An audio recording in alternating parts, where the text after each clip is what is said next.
Aí que a partir da década de 30 começa a surgir na cabeça de alguns intelectuais muçulmanos que haviam estudado na Europa e que tinham lido essa coisa toda, e tinham lido até Heidegger, Jean-Paul Sartre, essa coisa toda, começa a surgir a ideia de que o Islã tinha a solução para este problema.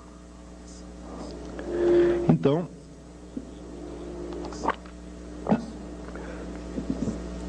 pelo lado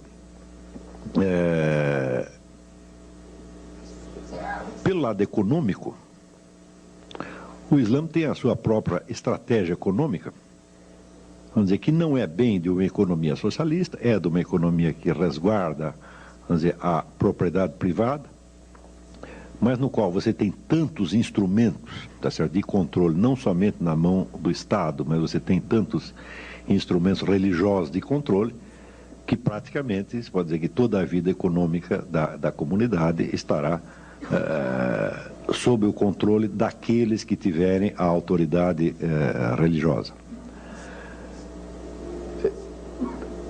Pelo lado cultural, o traço mais característico é que o Islã não é somente uma religião no sentido em que, digamos, o cristianismo é uma religião. O Islã é uma cultura inteira, cuja unidade é preservada de qualquer modo, onde quer que o Islã meta as suas patas. Como é que se faz isto? Quando o indivíduo se converte ao Islã, se você for numa mesquita e diz, olha, eu quero entrar aí, quero ser desse negócio aí, eles vão dizer, olha, só tem são 5 pilares, você tem que fazer isso, mais isso, mais isso, mais isso, mais isso. Você diz, são simples assim, então eu quero também. Só que daí, no dia seguinte, você diz, olha, mas tem mais uma outra norma aqui. E depois tem outra, e depois tem outra, e depois tem outra. Porque existe um fenômeno chamado os hadiths. Sabe o que são os hadiths? São ditos e feitos do profeta Maomé. Maomé foi o único profeta ao longo da história cuja vida foi meticulosamente registrada pelos seus contemporâneos. Então anotavam o que ele dizia, o que ele fazia, como ele se relacionava com a família, como ele tratava os problemas de comércio, etc, etc. E existe um repertório de 40 mil hadiths. Esses hadiths marcam o estilo de vida de Maomé. E esse estilo de vida, que é justamente o que se chama a Sunna, acaba por se incorporar na religião como parte integrante dela. Ou seja, o que se diz inicialmente é que isso não é obrigatório. Eu digo, bom, não é obrigatório, mas todo mundo faz assim. Se eu não fizer, eu vou parecer muito esquisito. Então, existe, por exemplo, um modo maometano de você escovar os dentes. Tá certo? Existe um modo maometano de comer, um modo maometano de vestir, um modo maometano de ir ao banheiro, um modo maometano de fazer visitas. Em suma, existe uma receita baseado no estilo de Maomé para cada ação humana. Não há nenhuma situação humana para a qual não tenha uma fórmula. Como o processo da revelação corânica levou 28 anos, desde o primeiro versículo que Maomé recebe do arcanjo Gabriel até o final, onde ele recebe o último versículo, reúne a população e diz, hoje eu completei aqui a vossa religião. Como se passaram 28 anos, calcula-se que o indivíduo, para absorver a totalidade dessas regras e se tornar realmente um muçulmano, precisaria de 28 anos. Tá certo? E mesmo assim ainda vai falhar.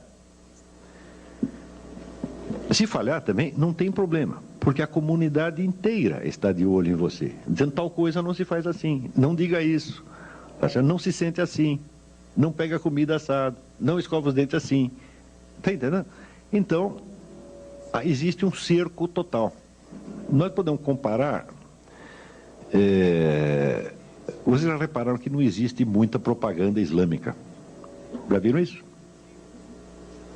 Não vê propaganda islâmica, porque o Islã, ele se expande mais ou menos como uma ameba. Ele engole a ameba que está do lado, entendeu? Então, a hora que o sujeito entra no Islã, ele é totalmente absorvido em todos os aspectos da sua vida. E essa absorção é progressiva. Isso quer dizer que a possibilidade do indivíduo ser religiosamente islâmico, tá certo? E conservar os hábitos da sua cultura originária é praticamente nula. Quando o Islã cresce, ele leva não somente uma doutrina religiosa, mas leva uma cultura inteira. Então, não é verdade o sujeito dizer que quem é islamizado não é arabizado, tá certo? Porque todos esses costumes são realmente árabes, são os costumes de Maomé. Então, quando você vê a variedade, por exemplo, de estilos de vida, de estilos culturais, que existiram entre grupos judaicos ou grupos cristãos ao longo do tempo, para você comparar, sei lá, um judeu africano, tá certo, com um judeu russo, com um alemão, você vai ver que eles realmente pertencem a culturas diferentes. E que entre o seu judaísmo e a cultura local, eles procuram fazer, vamos dizer, algum arranjo. Não é isso? Porque às vezes dá mais certo, às vezes não dá certo. Mas, nesse sentido, eu sugeriria a leitura de um livro, Jacob Wasserman. Quem aqui conhece Jacob Wasserman? Ninguém nunca leu Jacob Wasserman? Uma pessoa? É um homem feliz. O Jacob Wasserman é o Dostoiévski do século XX, do maior romancista da humanidade. E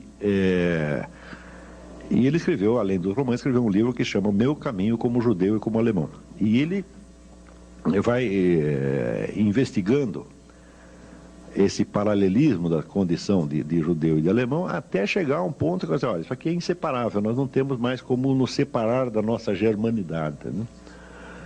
Bom, mas isso é porque nasceu lá, se tivesse nascido na Rússia seria outro negócio. Isso para o muçulmano não pode acontecer. Se o muçulmano esteja onde estiver, ele participará mais intensamente da cultura islâmica do que da cultura local. E, em geral, naquilo que essa cultura local não coincida com os valores islâmicos, ele a condenará, tá certo, de maneira bastante rigorosa e se absterá de participar dela, tá certo, em todos os seus detalhes. Isso quer dizer que o senso de participação comunitária que o Islã dá aos seus membros é não apenas intenso e profundo, mas é total. Quer dizer, a adesão ao Islã é imediatamente uma nova identidade comunitária. E é, ao mesmo tempo, a participação numa estratégia mundial. Então,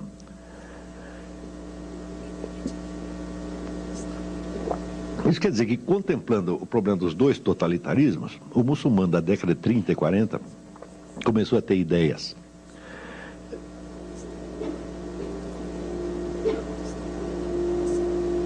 Algumas dessas ideias, evidentemente, eram de origem ocidental mesmo, tirado do próprio Heidegger. Heidegger foi muito lido entre os líderes islâmicos. Eu lhes recomendo uma outra leitura, que é a autobiografia intelectual de Seyyed Hossein Nasr. Seyyed Hossein Nasr é um grande filósofo iraniano, ele foi ministro da cultura do Irã no tempo do Reza Pahlavi. Essas maquininhas infernais são um problema, hein? Então, ele foi ministro da cultura no tempo do Reza Pahlavi e ele conta ali a educação que ele teve nos anos 30 no Irã. Então, ali por aí você tem a ideia do que um rapaz de família rica e culta poderia ter acesso naqueles anos. Toda a cultura europeia da época era transparente para eles, eles sabiam tudo. Quer dizer, nas casas das pessoas ricas ali de Teherã, eram assiduamente frequentadas por representantes do existencialismo, do marxismo, etc. Tudo que tinha de bom e de melhor na Europa aparecia lá, eles não estavam de maneira alguma desligados. Então eles tinham isso e ainda tinham todo o aporte tradicional islâmico. Então o Seyyed Hossein Nasr diz que ele cresceu ouvindo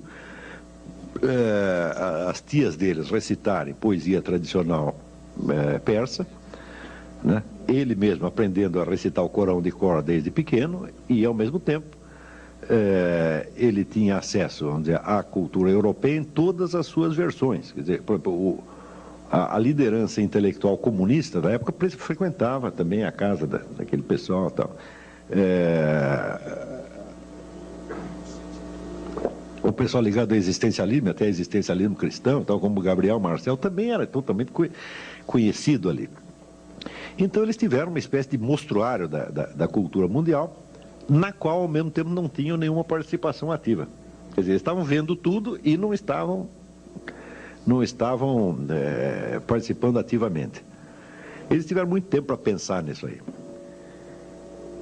Então, a ideia de que o totalitarismo islâmico pudesse resolver os enigmas, resolver as contradições dos dois totalitarismos anteriores, aparece também pelo fato de que que agentes dos dois regimes totalitários tiveram uma atuação intensa em todo o mundo islâmico, já desde antes da guerra e até hoje. Então, você vê, existe, por exemplo, um depoimento de um sujeito que foi chefe do serviço de inteligência romeno, chama-se Ion Mihai Pacepa. Não sei se vocês sabem, mas a União Soviética, nas operações dela no terceiro mundo, ela não jamais a KGB agia diretamente. A KGB agia diretamente na Europa e nos Estados Unidos. Para os países do terceiro mundo, ela usava os serviços secretos dos países satélites que eram treinados especificamente para isso. E esse Pacepa, ele diz nada menos que o seguinte, ele diz, olha, Yasser Arafat foi meu discípulo. Eu que dei toda a formação ideológica dele, eu garanto para você que ele é um marxista-leninista de primeiríssima ordem. Ele foi treinado como militante do partido. Isso para você ter ideia da profundidade da penetração comunista. Quanto à penetração nazista, nós podemos dar dois exemplos. Um é bastante conhecido, um era o grande mufti de Jerusalém, que ainda durante a guerra fez uma viagem a Berlim, sendo recebido pelo Führer e dando uma entrevista no rádio, fazendo um discurso no rádio de Berlim, solicitando ao Führer que tivesse a gentileza de estender a tal da solução final aos judeus de Jerusalém, porque eles estavam sendo discriminados, coitado, não podia ficar assim, né? Quer dizer, por que dar aquilo só aos da Europa, né? Então, você vê que este indivíduo é tido até hoje no mundo islâmico como uma espécie de santo. É um líder religioso que ficou na memória popular e que é idolatrado até hoje. Um outro que é do mesmo teor é Kairala Turfa, que era tio de Saddam Hussein. Kairala Turfa é um indivíduo que, na década de 40, tentou um golpe nazista. Ele tem livros publicados, sobrou pelo menos um, tá certo? Na qual a sua defesa do nazismo é explícita, tá certo? E ele tenta um golpe de tipo nazista e se dá mal. Este foi o sujeito que criou Saddam Hussein. O Saddam ficou órfão, foi criado por esse camarada. Esse era o tio e guru dele. Então isso aí são só exemplos soltos. Aqui nesta documentação aqui tem mais alguns, para vocês terem ideia da profundidade da penetração, tanto dos intelectuais europeus lá, quanto da penetração dos serviços de inteligência nazistas e soviéticos, tá certo? Então isso quer dizer que esses muçulmanos, eles tiveram a ocasião de assistir tudo isso como se fosse numa televisão, tá vendo? E aperfeiçoar com essa experiência